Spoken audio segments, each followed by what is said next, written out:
په ننګرهار کې تصفیوي عملیات ترسره شوي. سلام، ستړي مشئ، له یوې نوې ویډیو سره تاسې ټولو ته د شمال نیوز خبري چینل ته ښه راغلاست وایم. زموږ ویډیو در سره سابسکرایب کړئ ترڅو زموږ کره او دقیقې ویډیوګانې ستاسو تر چوپړه در ورسي.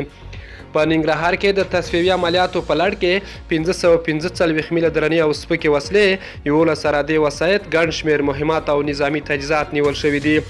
د 200 لومړي خالد بن ولید قلي اردو د عبدالله بن مسعود درېمې پلې لیوا په مشرۍ د لومړي سرحدي لیوا د ننګرهار ولایتي ادارې امنیه قمنداني او ملي امنیت د ګډ امنیتي کمیسیون مجاهدینو له لورې د ننګرهار ولایت مرکز جلال آباد ښار او شاوخوا سیمو کې د شپږو ورځو په موده کې تصفیوي عملیات په بریالیتوب سره ترسره شوي.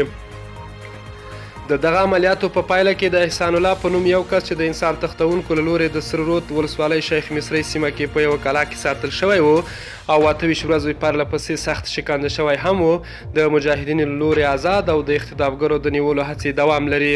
همداشان 545 میله بېلابېلې وسلې، 11 سرحدي وسایط، زرګونه فایره د مختلفو وسلو مهمات او ګڼ شمېر بېلابېل نظامي توکي او تجهیزات د مجاهدینو لاسته ورغلي دي.